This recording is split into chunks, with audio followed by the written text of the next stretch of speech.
This is Leamon Crafton, line developer of Torg Eternity, and today we actually have a full episode of the Delphi Council Debriefings. But before we jump into that, I wanted to just make sure a couple of things were stated. I believe we state them in the video, but if not, or to make sure that it is known, Torganized play is not official through Ulisses Spiele. It's an organization of people that just want to play and game master Torg Eternity. So we had a question from a fan asking for details on Torganized play, and as it's not really big into rules and stuff, and with holidays and my father's passing, it was an episode I thought would fit well with myself. So, having said that, I do have Mark and Rod here today with me, who are a couple of the main people from Torganized play, as well as authors. There's a lot of crossing between official authors and myself and Torganized play, because we just love to play Torg. And Torganized play is a way to game master and play Torg. So that's what this episode is about.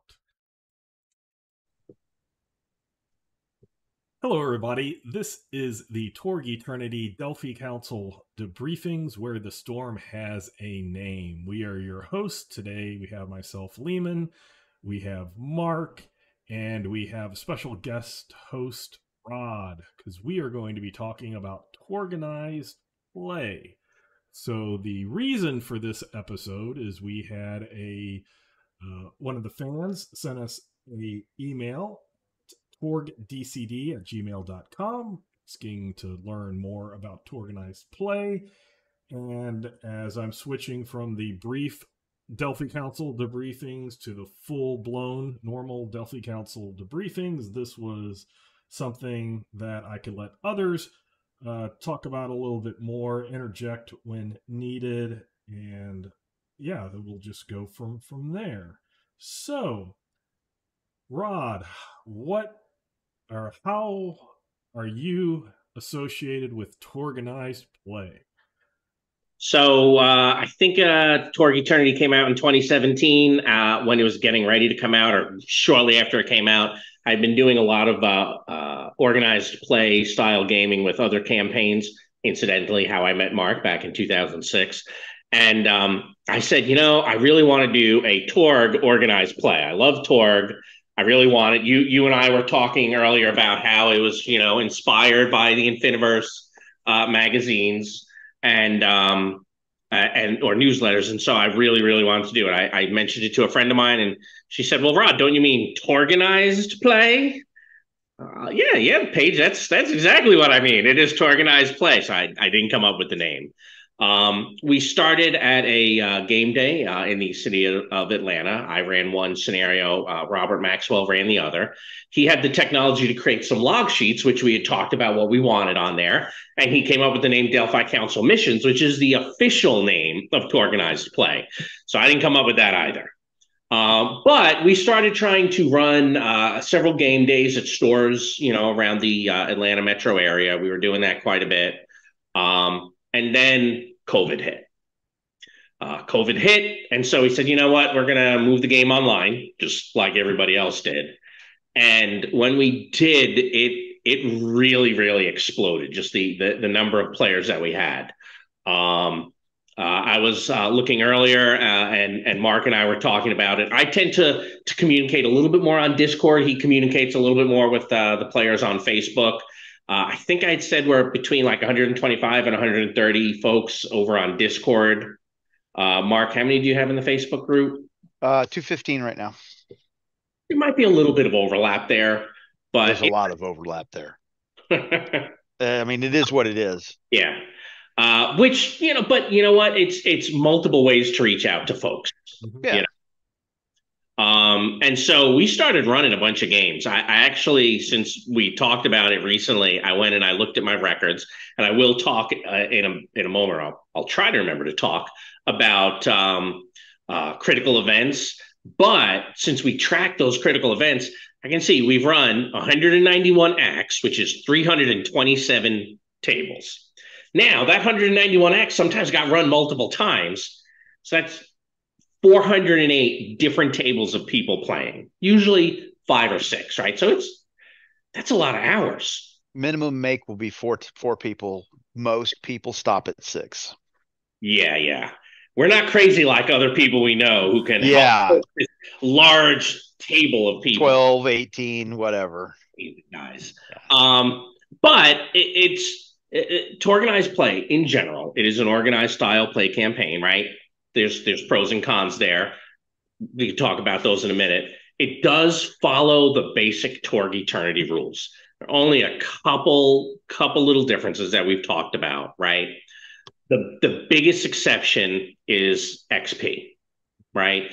In Torg Eternity, the presumption is, hey, everyone at the table has the same amount of XP. Keep them all at the same number. You can't really do that with Torganized play because you have some, characters who will drop in and drop out. And so each character is going to have an individual XP for their character. That is the biggest difference, right? Because we have your found story, your one character's story is going to be different than anybody else in the organization. Yeah, it is unique. And as you've said in the past when you and I were talking, Leamon, you have a stable of characters. Yes. That you like to play. I do. I know Mark does. Absolutely. And so when we all sit down, it's, well, who are you bringing? Well, who do I want to bring? So we get to have some of the fun. I mean, I love Torg. You guys know I'm a missionary for Torg. I'll talk about it to anybody at any time. But now with Torganized play and our stables of characters, because we have character portability, we can bring it to any of the different Torganized play tables. I can say, you know what? I feel like playing my Aurorian Colonel today. He's a leader. He does things with the cards. Another time, I might play one of my Nile heroes. Mark and I and my son, it was his idea, said, hey, why don't we make a superhero group from the Nile? So we did that. They don't get to play very often, but we did. I think they've played exactly twice. It's a blast when they do. Yes. But we've only got to do it twice. But that's an option in Torganized play that you can do, and it's going to work, right? In a home game, if you were to say, hey, we're going to have half the table be from the Nile Empire, I would think after a little while, I don't want to say it would get stale, but I would. But you're stepping on somebody else's toes when you're the Nile character and they're the Nile character. Even if you're not doing the same thing, you've taken someone else's unique place at the table. And I say that, but it's not. That's the beauty of Torg Eternity too, is as you don't, even when you're running, like Rod has an Aurorian Colonel, I have an Aurorian Colonel. Very different. And it's very different. And we've played them in the same mission. That was great. Oh, it's so much fun. Oh, it's stupid, but it's so much fun. They get along real well. Oh, yeah. The other thing that I can quickly interject to say how that would work well within Torganized play rather than a home group is a home group. Say everybody and the game master is, we want to do Nile Empire characters. Everybody makes their Nile Empire characters. Everything's in Nile Empire, even if maybe you go to other places. But I can see that working short term, not so much long term. Yep. And that's why in classic Torg, Terra sourcebook wasn't used very much, because it was its own setting based off of Nile Empire. There weren't many Terra games because people wanted to play Torg with all of the stuff in it. So your game's going to stop, and then people are going to make new characters, and those old characters are just kind of sitting there. So in Torganized play, you might shelve a character for a while and then dust him off, and then be able to drop him into a new adventure at any time without a campaign just ending because of taste changing. Yeah. And that's a big part of the character portability, which we've used that phrase, but I don't know if we've really kind of dove into it.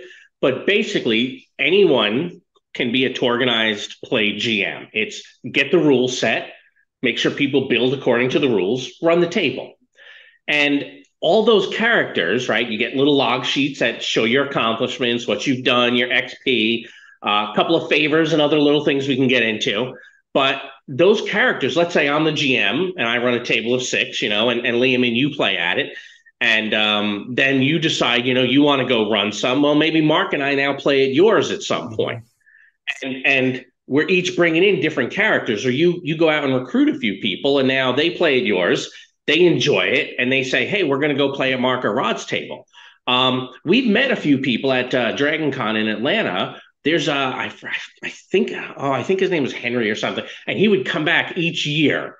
He kept all his papers. He didn't want to play online, which is fine. You don't have to, but he kept every single piece of paper he got every time, and he'd come back with a character sheet and all the papers he'd have. Here's what I want to do, and he would do that. And in fact, that particular character, his particular character, was a leadery type who had found an Eternity shard. And since he was a leadery type, he was very good at convincing the Delphi Council as his requisition that they should let him use that shard. So he'd be like, I have the magical sword Albion, which I am going to give to one of you guys. And so that portability, right, for him was a treat. It gave him several, he'd come play 4 or 5 games with us at Dragon Con each year, right? And then we'd see him again the next year. So it gave him hey, here's a reason I want to go to the con. I want to keep going. I want to make sure I get down. And the last 2 times he actually scheduled stuff around our schedule. That was definitely very flattering to have a player do that. But to have that character portability, if I just bring who I want, and then the stable of characters so that you can get everything from Torg. You're not limited to, I played this character, right? You get it all. Now let me one thing to clarify for this. The portability piece, this is not just, and this is part of what makes Torganized play unique and Torganized play. There's, on top of the core rules and the various source books for the cosms, we've put together the campaign document, and there's a campaign document for the GMs, and there's a campaign document. It's all in one, but there's a section for campaign document for GMs, campaign document for players. And there are, as Rod alluded to in the beginning, there are things that we do differently in a Torganized play campaign, in a shared campaign, that you necessarily have to do so that you can. Rod knows that anybody that's played at my table that can go play at his or at Leamon's or at Jay's or anybody else's, because it's a Torganized play character and they know that it's followed the document. And so players are not just picking up the core rules and building up to the core rules and then coming into Torganized play. And we'll talk about this, I think, in Rod will in a little bit in depth about what the differences are, what the changes are. But it's important because everybody knows that this is the way Torganized play operates, so that portability is as seamless as it can be from table to table. Right, because I'm sure there's many game masters out there who say they have a home group and they're playing their whatever their game is, and somebody's like, "Hey, I got, I love that game. I lost my group. What whether it's level or circle or XP, whatever." It's around that. Could I bring it? And the game master's like, sure. And then that person shows up, and for their old game, it might have fit in perfectly. But for the new game, they have something that completely breaks the game. Unbalanced. Because very it's, unbalanced. In whatever wacky, weird way that happens with the Torganized play campaign rules, that kind of keeps everybody doing the same thing. And along with, so that somebody doesn't show up and I have 18 million Eternity shards that we collected in my home campaign, so there are Eternity shard rules for Torganized play and things like that. But that's like Mark said, that's so that every game master, when they get a table of random people that they've never game mastered over in Torganized play, they can kind of know what to expect from those characters. And in terms of the rules that Mark said I'd go into, right? We've talked about the XP. We've talked about as you were just talking about, Liam, and the ability to requisition Eternity shards, right? And there's a degree of of overall administrative control there to make life easier for GMs. You don't ever want to take anything away from the players, right, or the characters, but you have to make it where it's manageable for a GM and they don't feel like, oh my gosh, I'm in the deep end of the pool, right?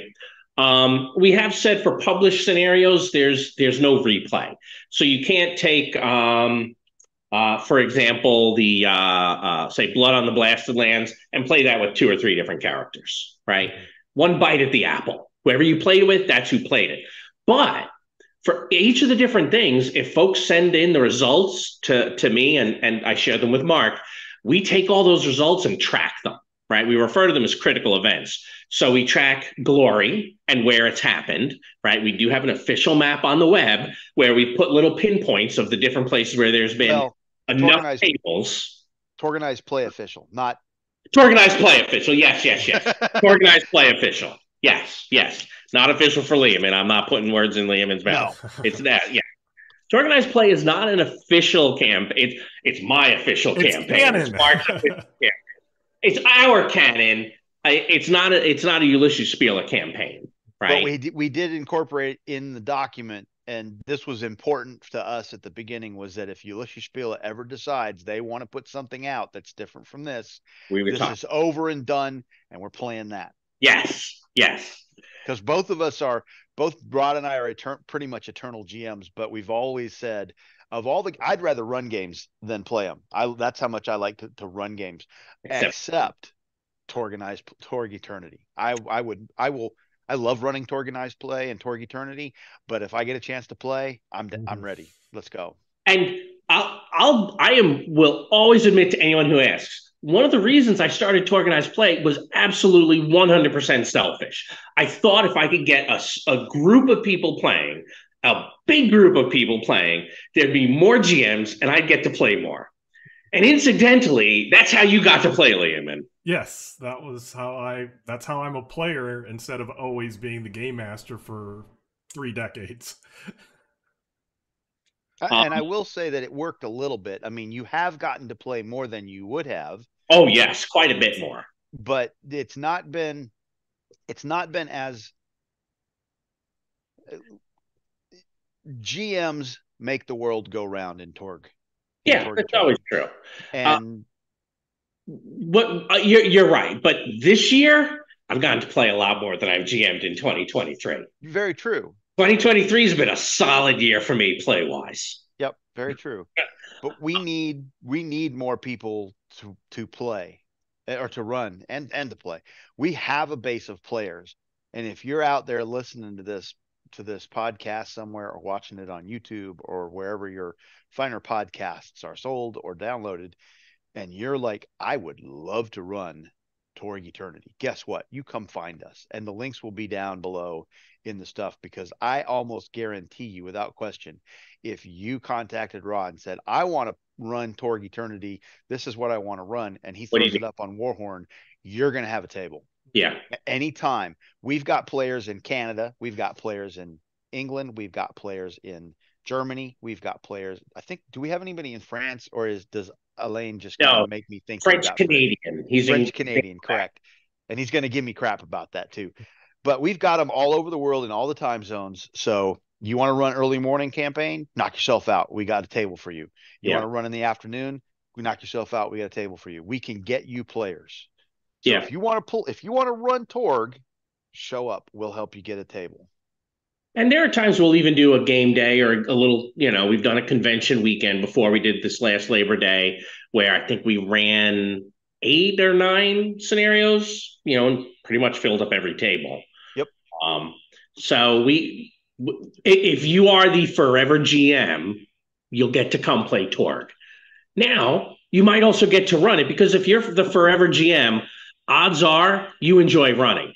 And if you enjoy running games, you probably enjoy running Torg. Mm-hmm. So you can get both. Yep. And to add to that, and to pick a point off of my checklist, it's not a job. So as a game master, it's not like I have to, that it's required to game master X many times per year or month. It is just come in and leave as you wish. Jay, who is another one of the hosts that's here most other times.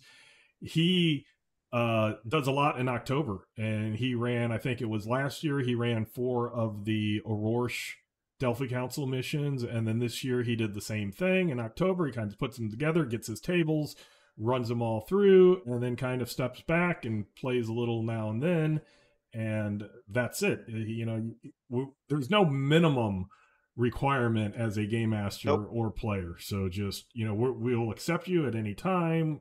You know, come do what you want to do, and you'll have players, or you'll get a game master.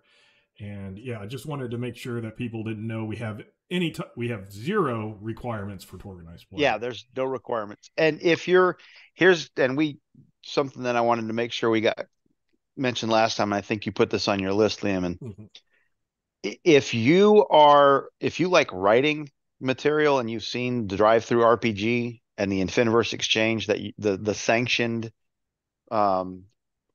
block that you can publish into on Drive-Through RPG for Torg Eternity missions, and you're like, I would like to do that, you can absolutely do that on Drive-Through RPG. And guess what? Torganized Play is a great place to play test or run or whatever the stuff that you want to write. And not only that, to give you a little bit of background on who I am and how I got involved, so our viewers have heard this on occasion before. I got my start writing stuff that I just wanted to write because I thought it was fun, and I could publish it over there, which was fun as well, and helped me work some other software tools that I needed to learn better.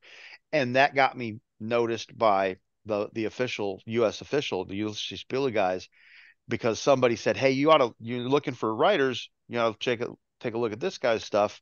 And they did. And then they, you know, and Leamon was one of those people that was kind of an advocate for me, which thank you very much, sir. Appreciate that. And they brought me on, and now I'm writing as a freelance for the official line. So if you are looking for a way to try and maybe, I'm not saying it works for everybody, and I'm not saying Leamon's going to do that ever again, because I might have made him gun shy now, but that's a way that you can get your stuff out there, and you can hone your craft to get better at it. And then when it's polished, you can put it in front of somebody and say, hey, I'd like to write for you guys. Yeah. Just saying. To piggyback off of that, also, I have found it interesting as both a game master when I did Blood on the Blasted Lands, and as a player, to get other people's views rather than just my home group. Because I can make an adventure and I can run it through my home group, but I kind of know what they're going to do. And even though they do surprise me, because every group is going to surprise their game master, it's more so you can figure out what went wrong when you have other people that aren't accustomed to you playing, and you find out where some of the hidden pressure points are that might need to be shored up and go through a little bit of editing and stuff. So that is also a reason why the play test, you know, play test it through Torganized Play, put it on the Infiniverse Exchange. I know Mark has ran a few that when we get to the end, he's like, oh yeah, that kind of, I needed to do this and tweak it. Oh no, absolutely. And do that. And then you make a better, you know, the end product is a finished product and not an alpha or beta product because you only did it with your home group or you didn't play test it at all. Actually, that in and of itself, what you were just talking about, Leamon, is I think one of the biggest advantages to Torganized Play, right? Not only as a GM, but also as a player. You get to see different play styles as a player, right? And you get to interact with those. Now, interacting with your friend group is always going to be fun, but you get to know other people, and all of a sudden you're riffing with other people, and there's just a lot of fun in that. But additionally, if you're a GM, you're going to see new tricks and tips and stuff like that. You and I were talking this past week about how some of the things I had done in Roll20, I saw what you did, and I went, "Ooh, I like that. I should have done that from the beginning. Hey, I think I might do it this way." And you went, "Oh, yeah, that would have been easier." Right? So I feel in terms of the way I run on Roll20, because of Torganized Play and your style, I was able to take something that makes me do it better when I do it. Right. And most of the game masters that I know with Organized Play, we're open and, hey, how do you do this? Okay, here, I'll show you how to do this. So Yeah. if you need help with Roll20 or anything, just to make sure people know, as Rod said, there's physical games out there in real life that happen, Organized Play. Those same characters can stay real life. Like he said, that one player, he didn't want to do online, but you can take that character, you can play that character online, offline, and at a real table. You don't have to use Roll20. It's VTT agnostic or whatever. If you want to use Foundry, you can use Foundry. If you just want to pull up Zoom or Discord and talk and do video, you can do that. You don't have to do video. It's basically your way. You can do it your way to steal from Burger King. Well, and it's keeping in this general theme of what you've made canon for the game system as a whole, and you repeat this over and over again, that how you play in your Cosmverse is canon, right? And that just keeps in that same flavor, that theme, that feel for the whole game, because Torganized Play hasn't stepped away from official Torg yet, but because we've made our own campaign document and said these perks are restricted and these perks are not allowed at all. You cannot play this perk, like necromancers. We have decided that you can't play a necromancer because necromancy is evil. Delphi Council doesn't want to have anything to do with evil, and so because we're the good guys, and so necromancers, you cannot build a Storm Knight that does necromancy in Organized Play. And there are some others in there too. There's not a lot, but there are a few that we've just said you're not playing this. Some of them are game balance. Some of them are just, we don't want to deal with. We have such a wide variety of players out there, all across, everything, that we're going to pull back just a little bit so that everybody feels comfortable playing at the table. And I mean everybody, soup to nuts. We're pulling back just a little bit, and that's how we're going to approach it, so that everybody's welcome to play. And that idea that you have pushed down from the top down to say what you do at your table is canon. You say that on this channel all the time. Yep. Mm-hmm. And it's true, and that allows us in Torganized Play, so that because we have some table, there's always going to be some table variation. Yeah, you're going to have, like, firing into melee is a great example in Torganized Play. I would wager you that almost every GM in Torganized Play does firing into melee just a little bit different from every other GM. Mm-hmm. And none of it's wrong. And it's not because we don't understand the rules. It's because we understand the rules but want to change the rules. So there is a difference. There is a difference between ignorance of the I just don't know the rule, or I have it incorrectly, or the I understand it and I want to tweak it for my table. Yeah, or I've found it works. This is how it flows best in my game. From a time standpoint, I do it best this way. Rod likes the way that he does it. Leamon likes the way that he does it. Everybody, and it's as you said, it's not because we don't know what the rule is. It's because we've seen the rule, we've evaluated the rule, and this is how I'm going to adjudicate it at my table. And the end result is pretty much the same. 99% the same. Yeah, and because from top down, Ulisses Official, Torganized Play, everything, or Torg Eternity, everything you do is canon at your table. When our players start moving from table to table within the Torganized Play campaign rules, that variation doesn't throw them, and we get a smoother gameplay and a smoother product at the table, because they're used to the idea of, okay, this is just this is how Mark does it, which is different from Rod. We don't get well, Rod did it this way. Why aren't you doing it this way? This is kind of dumb. You shouldn't do it this way. You should do it Rod's way, because that's better. And they don't do that. I don't know that anybody's ever gotten that. They might Rod did it this way, which I thought was pretty cool. But if you're going to do it that way, that's fine. And that's the end of the conversation, and we move on. I don't even know that conversation's ever even happened. I think it's not Maybe in this once, instance, but once. but yeah, yeah. The things where we've done those kind of little house rule tweaks for specific GMs, like things like that, very, very small. For the most part, we are 99.9 or 99.5% following the rules as written, right? Sometimes you have to interpret them. And I think, Leamon, you have rules of interpretation of the simplest is best, right? And most of us pretty much follow that. And so a lot of the GMs are on the same page. We'll talk in Discord about hey, what do you think? So you also, if you're GMing and you're on that Discord page with us or on Facebook, you're also getting input from other people. And you can always go ask on the official server, but then there's, hey, we'll talk about it too, so that we provide a consistent experience for players, right? Consistency, I think, is good for players. They know what to expect, so that, at least mechanically, they know what to expect. And so they can interact with the world and know things will behave the way they expect it to. I did take a note a second ago, Mark, when you were talking about the things that were banned. And there are only two I've ever had people feel sad about that were banned. And that's the canine from the Nile Empire and the psychic cat from Pan Pacifica. Someone said, you must hate pets. And I went, no, it's just their reasons. We talked about Skippy and left it at that. And that's all I want to say about that. But yeah, some things like that, right? But most of what's there is allowed. The backer archetypes, some of it gets worked in. And in fact, some of the backer archetypes get worked in as GM rewards. Part of playing, if let's say the three of us are all playing and we have a few other folks, and Liam and Mark and I each take turns GMing, which incidentally we have done.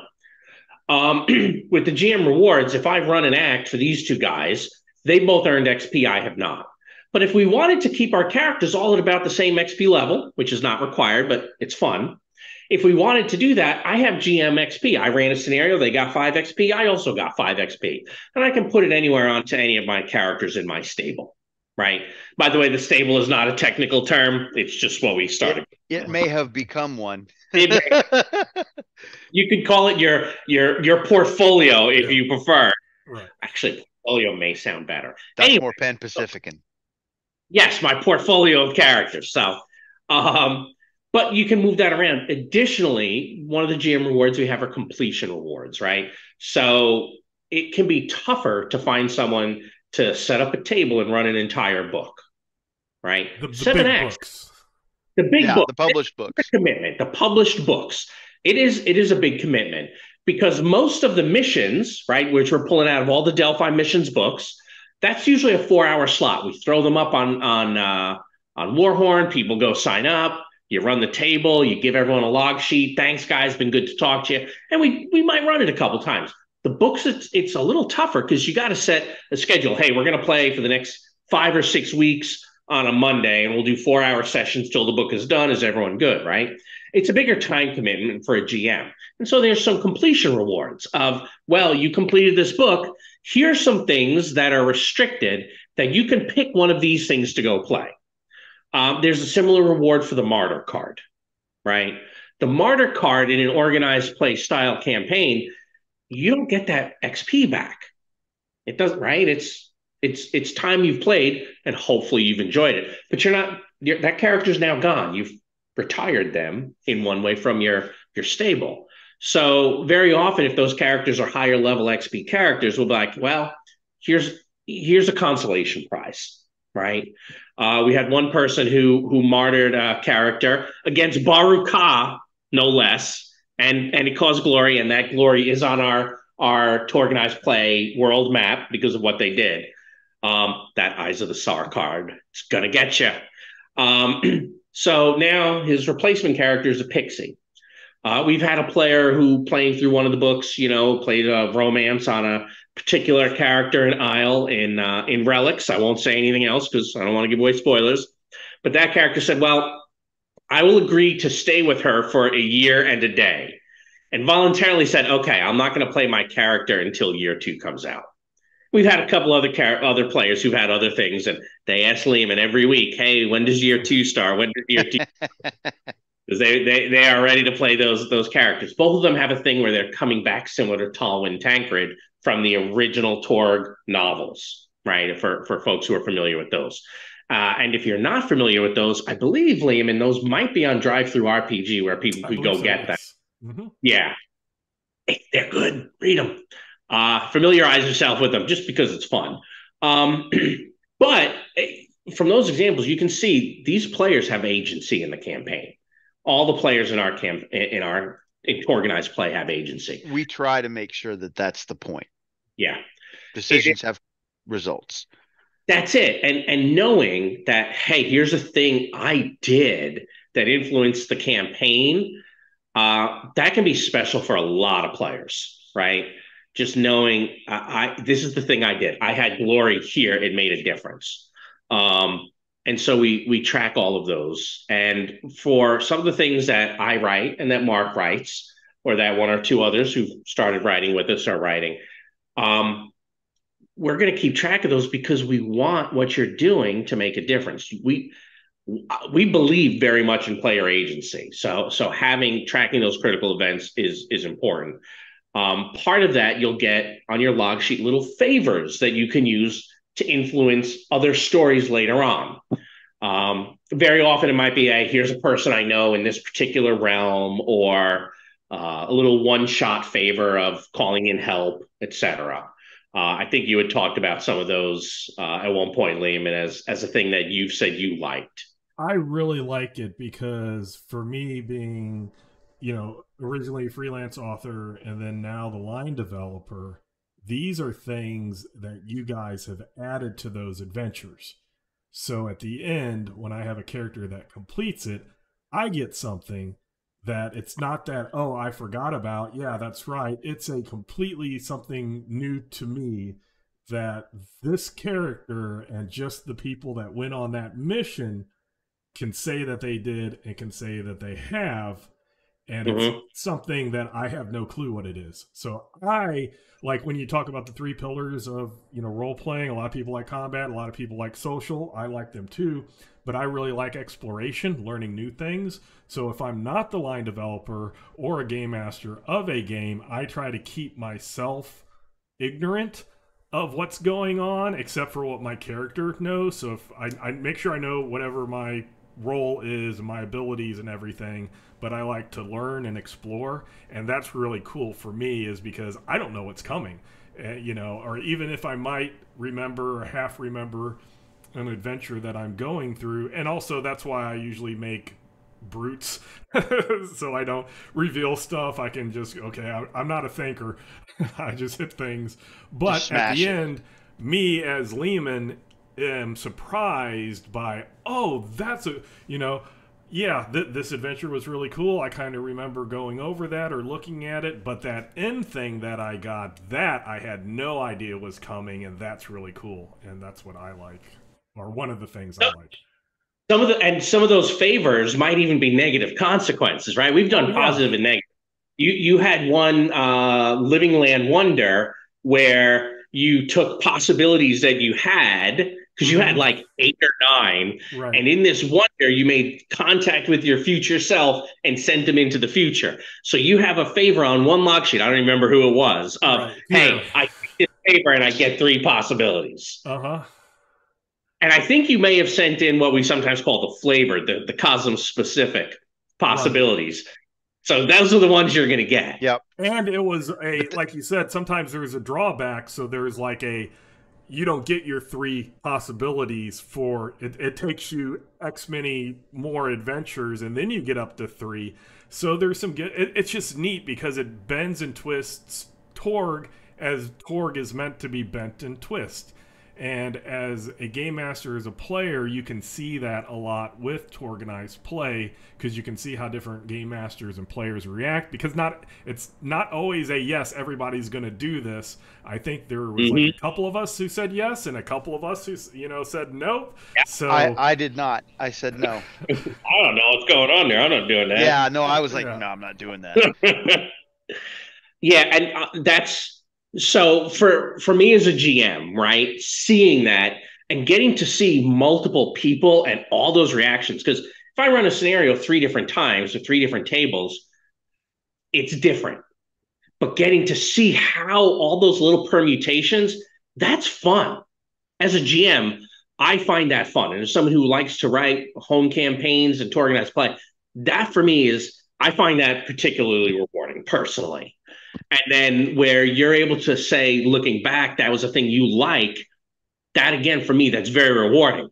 But Mark's reaction of, I don't know what that is, I'm not doing that, is just as rewarding, right? And I'm not going to mess with that because it's what you'd expect, right? And I feel for that, similar to having a stable of characters, brings verisimilitude into the game. Mm-hmm. Torg, on our world, we don't have, in a home game, which, don't get me wrong, I have always felt the home game, the face-to-face home game where you have this building social dynamic and you can easily communicate, that for most people is the preferred method of play. And I love playing games that way.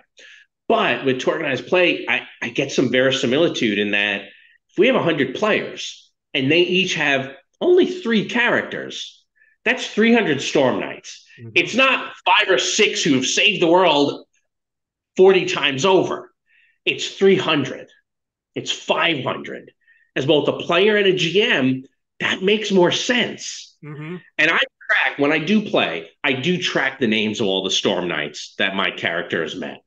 So when I meet them again, I can be like, if I'm playing the Colonel, oh, yes, I believe we had met back in such and such a time, right? Or something like that. I like to know who I've played with. And, oh, yes, I remember I served tea for your guy a while ago. Oh, yeah. I like that verisimilitude. And I think it's easier to have that. That's an advantage, in my opinion, of an organized play game. Mm-hmm. Another, what I feel is an advantage, I've already said I'm a missionary for Torg Eternity, right? Everyone knows this. But there are some people I've heard who've said that it might be a little bit more of a niche game, right? It's not the world's most popular role-playing game. Mm-hmm. It is not nearly as well known. I think it should be, clearly, right? But it isn't. And so for a lot of players and GMs, it can be harder to find a table. Mm-hmm. Some of our players, this is the only way they get to play Torg. So if there are folks out there who are listening and I love Torg and I watch this because I like to talk Torg, but I don't have a table, or my players in my home group keep wanting to play something else, come play with us. Or I got these books and I want to play, but I don't have anybody to play with or game master over, then Torganized Or if you're not sure how it flows and you're mm-hmm. like, I've read this and I'm not really sure how this piece, let me see how somebody else does it. Come play. Yeah, absolutely. Or is Torg Eternity something I even want to do? Do I want to spend the money to buy the book? Hey, come play, see how you like it, and then if you show up at a table, if you show up at a table and you don't have anything, we can help, because every GM I know has pre-gens, mm-hmm. and we can, if they don't, it's super easy to get them out of the Storm Vault. Or the GM Storm Vault, which I'm not going to get into that, but we've got it. We've used Roll20. Rod and I are both heavily invested in using Roll20 because we've built all these artifacts inside there, and the Torganized play system runs on Roll20 best because we've got the Storm Vault. You build a Storm Knight in the Storm Vault, which is an instance of Roll20, and it stays there. And then when you go play at a Torg table that is run on Roll20, all the GMs have access to it. And so when you say I'm playing Colonel SKT Day, okay, I go grab him out of the Storm Vault, import him into my tabletop, and Rod doesn't have to rewrite the character sheet. It's already there exactly the way that he made it, because all the players have access to the Storm Vault too. And then when we're done, it's because you've made a bunch of changes or you got 5 XP and now you finally bought that perk that you've been waiting on, and you've written a bunch of stuff on your character sheet, I grab him and I stick him back in the Storm Vault. You make your character sheet, you maintain it in that one place, and it's a repository, and they move around. You don't have to recreate the wheel every single time. And that aids GM play, and there's some other GM aids too that are super helpful that Rod's built, which is another reason. But again, it's tabletop agnostic. So if you like Foundry and that's your thing, and you built your stuff in Foundry, and you know how to work that, knock yourself out. That works too. Yeah. Yeah, it's just like you had said, you and I think I had done the math a while ago, and I've done over 2,000 hours of GMing and building stuff in Roll20. I feel like it's lost time if I ever go to a different system. But that's me. That's why I do Roll20, because it's a huge investment. I am now reaping the rewards of everything I built, so that when I go build something, it's much, much quicker for me. I can get things built quick at this point, right? You can too. And Well, again, but my run style, just the way that I envision Torg to be played, Roll20 just lends itself really, really well to the way that I run in Roll20. there's And that. I have to the point where I'm like, I don't know how I would run in the real world without Roll20. And the only way I do it is the way that we're playing Tomb of Annihilation, is to get a tabletop, a cheap TV to put on the tabletop, Yeah. and then project the images on the tabletop right there in front of everybody. And that's, if I get back to doing a home game in person, that's what I'm probably gonna end up doing. Still waiting for you to build a little frame around my TV, but that's not the purpose of what we're talking about today. We'll leave that to the side. We got holidays to get through there, pal. So yeah, we've done a lot. Now that said, there's a bunch of scenarios we've never run. There's a bunch of scenarios we've only run a couple of times. I say that because I feel we don't have a big barrier to entry for players or GMs, right? Try not to. Yeah, the community that we built is pretty welcoming. Some of us are a little bit sarcastic, but you'll get used to that. A lot sarcastic. Yeah, yeah. Mark is. He is correct. Hi, my name is Mark. Yeah. So, additionally, I think the biggest event we did, and that you can't really do outside of organized play, or it is difficult to do outside of organized play style games like Torganized play, is what we call the battle interactive, right? Similar to the popular RPGs epic events, where you'll have multiple tables all cooperating to meet a goal at the same time. I think it was a year and a half ago, or 2 years ago, because it was November, yeah, that Mark had written The Fall of Highway 41. Highway 41 is referred to in the Ruins of the Living Land little booklet that hopefully you have. If you don't, it is a PDF. You can get it on drive-through. And it talks in there about the ruins of Atlanta and a whole bunch of places. Well, you heard me say earlier, we started playing in downtown Atlanta. I'm from the Atlanta area, not a native. Mark is from the area. And several other folks that we were playing with, we were running things in our area before we moved online. So when Torg Eternity is like, hey, this is the terrible things we've done to Atlanta, we're all like, this is great. And Mark is like, I am going to write a scenario about the fall of Highway 41. And in my mind, after we wrote it and as we were running it, as we were prepping it and running it, I felt like it was the Battle of Hoth from Empire Strikes Back, right? There's the bad guys, the bridge is landed, and there's multiple teams all converging to try to get as many evacuees out. Okay. And we're using the different elements. One of the things that happened in there is the big chicken is referred to as a landmark in the Ruins of the Living Land, because it's a hard point. It's a hard point. It's just KFC, where if you drive past it, the beak actually moves. It has rolling eyes. It is a 40-foot tall icon in Atlanta. Yeah. So when we're running this event, one of the situation cards comes up that says there's a fire started. Someone's like, all right, I shifted over, and they set the big chicken on fire in the game, not in real life.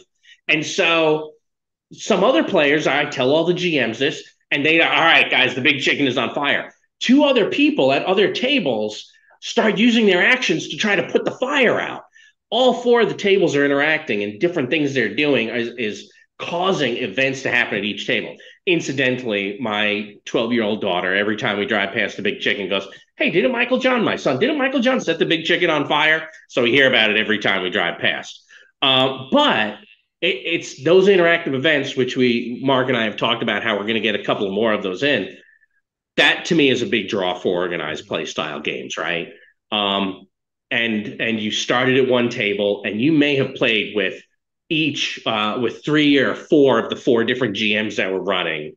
and multiple different people as you interact with all those Storm Knights, right? And one of the favors that all of those folks got was called you're a 41er, right? Everyone knows you aided in the heroic evacuation of civilians from Dobbins Air Force Base. You're a 41er. And so, because of that, actually, one of the things was, you know what? They will give you a green card and let you join the military. So we have one player. Yes. He said, you know what? I want my Adinos to be a Marine. Mark is a retired Marine. I said, go talk to Mark for what you need to do. And if I recall correctly, you typed at him in all caps after that because you had to shout at him if he's going to be in the Marine. I did indeed. And so this player now, when he goes somewhere, and I think after he became beta tier, and he's like, can I be a corporal now? I don't want to continue being a grunt. He was a private until he made beta, and then we promoted him. You said, now he'll introduce himself as Lance Corporal. I forget the name at the moment because Yeah, I was like, who is that? What guy was that? But oh my Ian, gosh. the player Ian, he's been able to do this, right? And now he brings it around to other games, and he's able to tell this story. And we're all here for the stories, right? We're making our own. We're telling our stories to ourselves and to each other. And I personally feel that Torganized Play is a good vehicle for that. Incidentally, it was November 11th of 2018. 2018? It was that long ago? That's when I wrote it. That's when you did the initial draft, but we ran it after it was post-COVID, so you ran it in 21. Hang on, let me see if I've got the. That was your draft that you and I did that you ran for the table of folks who became the GMs who ran it online. Interactive was on the April 3rd, 2021. 2.5. Yeah, April 11th, 2021. So it was, and Mark and I are talking about doing more, but we want everyone to feel welcome. We want you guys to come and try the game. The things that are going to be different are minimal, right? It's build your character according to this rule set. It's on drive-through. It's free. We do publish an appendix that we share with our Discord and Facebook groups of, hey, these are some of the things we've seen, usually around backer archetypes or new books that have come out, right? Hey, here's what's okay. Here's what's not. And none of it, very little of it is rules specific. It's usually perk specific, right? Yeah. A small example, the spell researcher out of Isle has here's the process you have to follow, and you get a special cert for it. Incidentally, only one person has ever come up with their own spell in the campaign. I would love to see more people with that. Ooh, I want to try doing that. But we do have a lot of fun. I have to say you never know what's going to happen in the game, just in Torg in general. But in Torganized Play, I feel that happens even more. I'm going to use Krakentor, one of your characters, Leamon, as an example. In Chapter 2 of Relics, Krakentor, you are Adinos. Was he like one of the War Scarred, or he had something going on, I thought? He had the whatever the bone marked.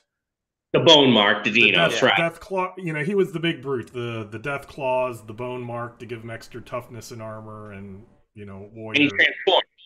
And I transformed. Became our first Akashian PC in the campaign. I think there's 2. What a horrible place to transform. It's like one scene out of all acts that have been published. Yep. Basically, just one couple of ones in a row. But we get to enjoy that craziness. We get to enjoy talking about it. This was 2.5, 3 years ago, right? And it'll still come up because we have a larger community, and some of them have heard it by now, and so it keeps carrying on. It becomes special. And it grows beyond that group. So, yes. I mean, like we all say, your home group is awesome. You can, however you do it. Like, I have a home group that's actually VTT because everybody moved. That's great to play. My physical home group is great to play with. Yes, it's wonderful. But those things that happen they in world stay kind of without those players. They might talk to other people about Torg. Hey, in Torg this happened. Hey, in Torg this happened to me. In Torganized play, when you talk to other Torganized play people, it's the same campaign system. So what you do affects others not in your group. It's not just separate Cosm verses. It's it ripples throughout the entire Torganized play, which is pretty cool. Yeah. And again, right, kind of coming back, that the inspiration, the Infiniverse, that's what it came back to, was knowing that originally West End Games found a way to tap into home games all over the world and come up with that, here's what we're doing in the official campaign, right? We wanted to come up with a way to do the same thing. It's smaller, clearly, but it is still what we're trying to do. Mark and I had even worked on some newsletters a while ago to try to put out rumors that with surveys that we were hoping other people in their home games might use it and tell us what they did, so we could use those as some additional critical events in the game. But we both got busy and we didn't get a lot of survey replies. But yeah, life kind of happened this year. This year, life happened a lot in a lot of different aspects. I mean, we weren't able to run anything at DragonCon this year. Although Rod had the virtual convention going on around Labor Day. Instead, we're trying to talk about doing some stuff physically next year at DragonCon. So I already know that I'm going to be there. But 2023 really kind of started toward the latter part of 2022, in that things started to take over in real life to the point where it took over a little bit, because you can on Rod's spreadsheet where he tracks all this stuff, you can see the downward turn of what we were able to run. We did have a couple other folks though, like Jay. We did. We sure did. No, absolutely. A bunch of other guys who, and even Matt for a while, who they stepped in and ran a bunch of things because you and I were just a little bit busier. And again, that's the beauty of an organ. A lot of people still got to play because other people said, you know what? Yep. I'm going to give these guys a break. Let me run. Right. And it's not just the game master going, sorry guys, I got to end the campaign, and then the character that you loved, you are like, well, I guess I don't get to play that character anymore. No, and here you can move on. Keep going. And the same reason that many years ago I started going to DragonCon was because I was running for my wife and my best friend at the time and his wife, and it was always either me or Christy running at the table, and there was always one of us as the DM and never all of us. Again, we all like hanging out with each other. And Christy came up and said, hey, there's this thing that we can go do at DragonCon where we can all play together around the table. And it was an organized play campaign for the world's most popular at the time in third edition. And that's what Torganized play like. If you're an Eternal GM, or if you trade off in your home game with somebody, but it's never you and your buddies who sit around the table having a great time kicking around, you never all get to play together. You can do that here. Yeah. You can all be Storm Knights. Oh, sorry. I was just going to say a couple points before we do wrap up. We are getting close to an hour because we can talk about Torg all day, all night.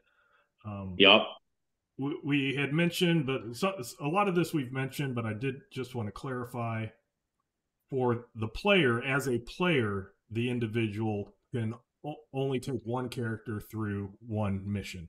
So they can't, as you said, they can't take a ton of characters. No replay.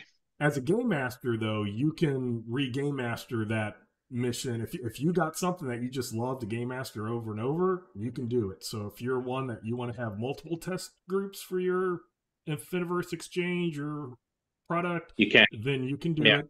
And if you game master something or play it, you can do the reverse as well. So if you game master something, you then are allowed to play the game as a player.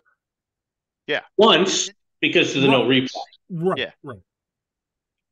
So I didn't want to bring that up to hit on the certain reasons why things are restricted is home games. Your home group, and things you can go with that dog. I got to get my dog. I'll be right back. You can go with the dog. You can get the psychic cat, you can have fun, and Torganized play isn't saying that those are bad. They're saying that those could end up causing problems depending on the group and the game master and how those could be taken. So that's why some of them are restricted. Or like the necromancer, it could be really fun having an all evil group in Torg Eternity. The Delphi Council's not going to hire him. But then you don't have a Delphi Council, which is fine if you want to have a Torg Eternity without a Delphi Council. But as a organized play, we don't want player strife. So we don't want characters fighting other characters. That could be really, depending on your group, some people hate it, but some people love it. That can work in a home group, but we don't want that real life drama to happen in Torganized play. So that's kind of what the restrictions are for, or the couple of like the two absolute bans, no necromancer, a couple of perks bans, or restrictive, because and hiding behind a game master wall, because normally a game master, you understand what problems can happen, so then hopefully you are more responsible with that power when you are able to get those restricted things. And it's something like, hey, I really want to play this. Well, then you can game master and then you can play it. So it gives incentives for everybody. But I did want to just clarify, Torganized play is not trying to say anything's bad. It's just in a large group of people with multiple game masters, with multiple players, certain things just have work better. Yeah, they work better, and we don't want things to get off the rails. Let's see. The last thing I did want to hit is we talked about Eternity Shards.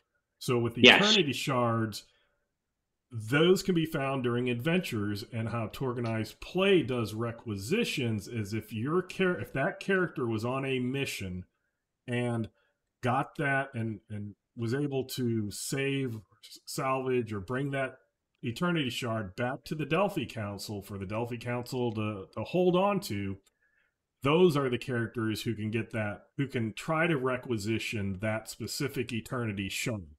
So you might have a group, and we've had it often, where these two people might be able to get Hank Aaron's jersey, but nobody else in the group can because they didn't go on that adventure. But these people, they can get this other, the scare or the amulet of sacrifice or something like that. Amenhotep Scarab is has been a very popular one.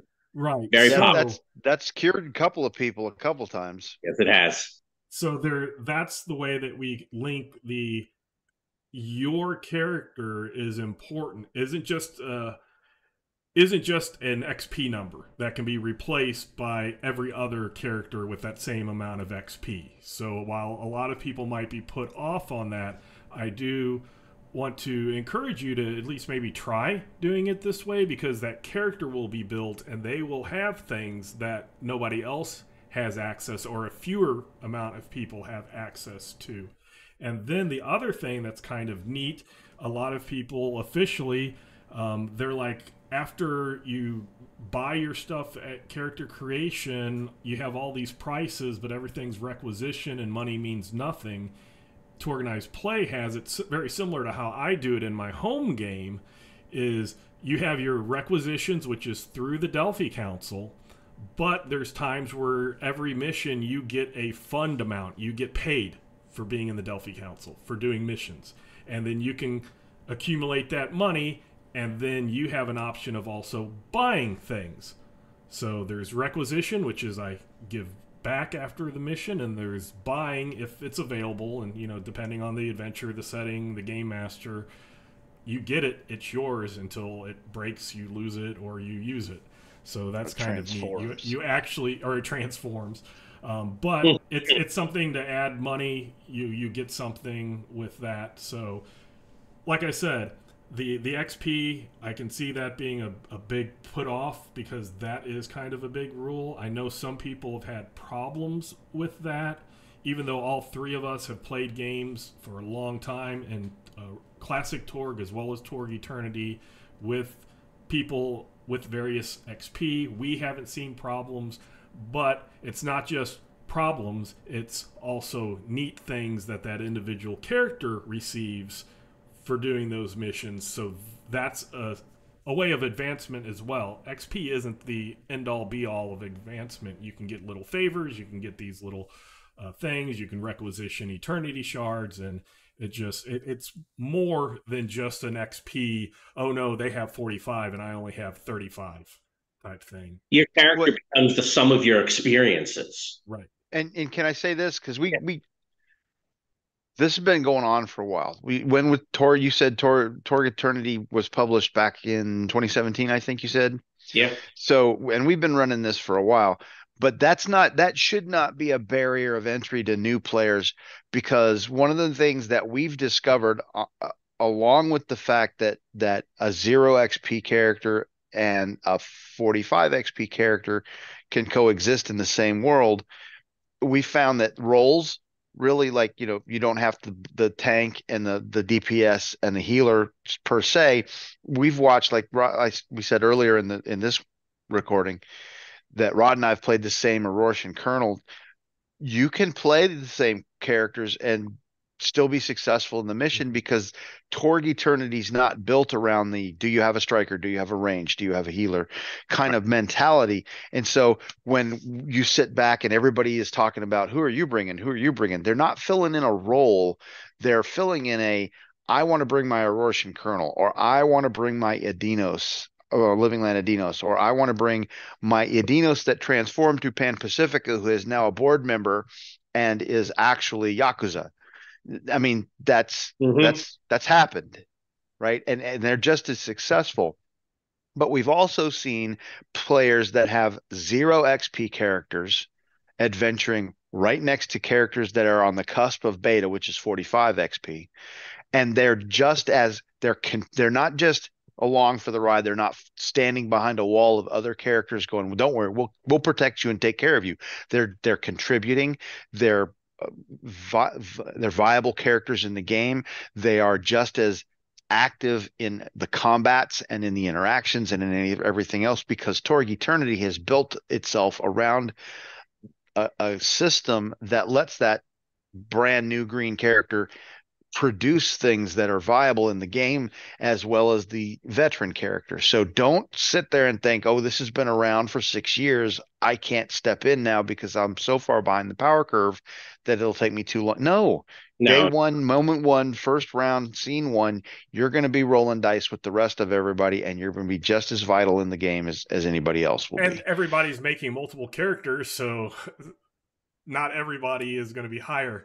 The last thing I did want to make sure that we did touch on is, while XP, you can have that 0 XP and the 45 XP, the missions do normally have alpha. So if you're alpha, Clearance you're levels. playing with other alpha character, clearance level characters. If you're beta, you're playing with other beta. There is a few that are in between, like we suggest high alpha, or you might transition over to beta, but you'll know, so then you can see which character you have and bring them in. And it's still, there's lots of alpha stuff out there for anybody who's not in Torganized play, who wants to be Torganized play. So like Mark says, don't be shy or wonder, am I going to be able to do anything, because you will be able to contribute. I've made, through the Aurorish Mega Adventure, a Trifling Matter,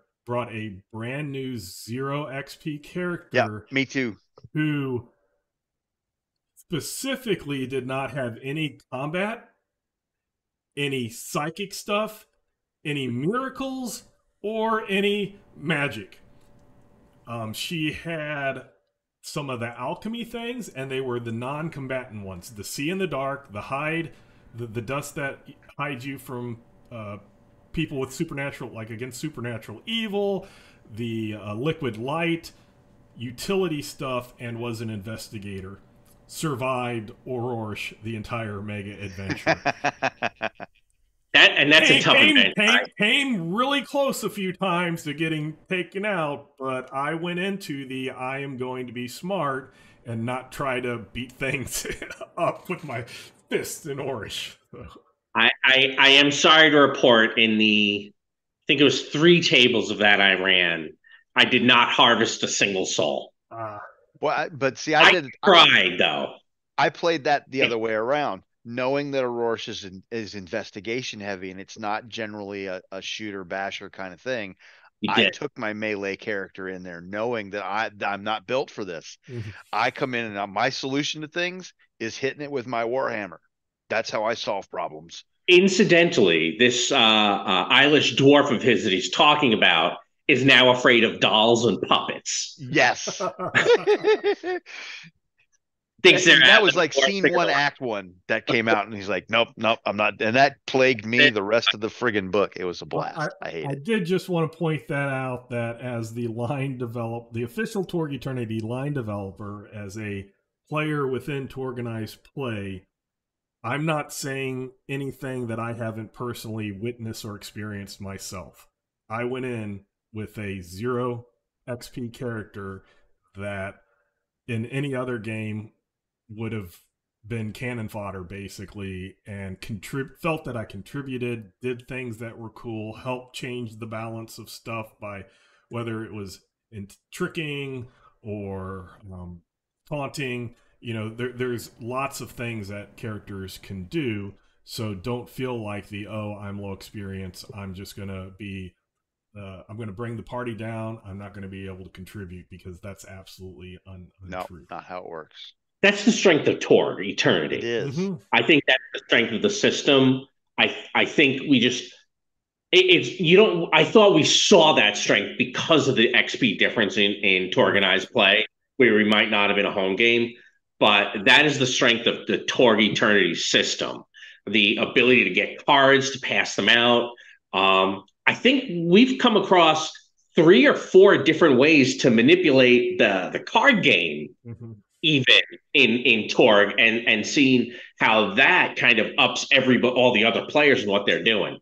That almost makes it unbalanced too. Once you get all of that, once you get a table of people together that looks at the cards, every card in everybody's hand, not as, oh, that's Rod's cards or Leamon's cards, and we look at it as our cards. Yeah. It almost makes the game unbalanced in the player's favor. Yes. Yes, it absolutely. Yeah, and we've done. I think we've had before a table of someone who's able to manipulate the drama deck. That makes it worse, right? And like I think you were doing it, Mark, or no, Jim was doing it, manipulating the drama deck, and I'm drawing all the Destiny cards and passing them out to people. Yes, and I think you were running, and it made you sad. And you talk that about facial expression kind of says it all. You get a leader that's going to do leadership stuff to the drama deck, and you get a team master who's going to go do stuff to get the Destiny deck. You extra team, right? Yeah. And then you get another leader who's going to adjust the cards as they come out, or bless and curse and stuff like that. Yeah, and you're just like, the game master is just sitting back going, well, I don't even know why I'm doing anything here. Here's your log sheet. Why don't we just get back our 4 hours? Because it's still fun getting to the end result. Oh, yeah, it is. Because you never know when they're going to roll a 1, and it all goes to well, I won't say that word. It all goes to crap.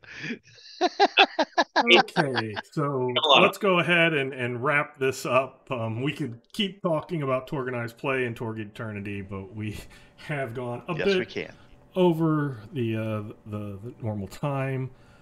So I did want to thank everybody for watching and or listening.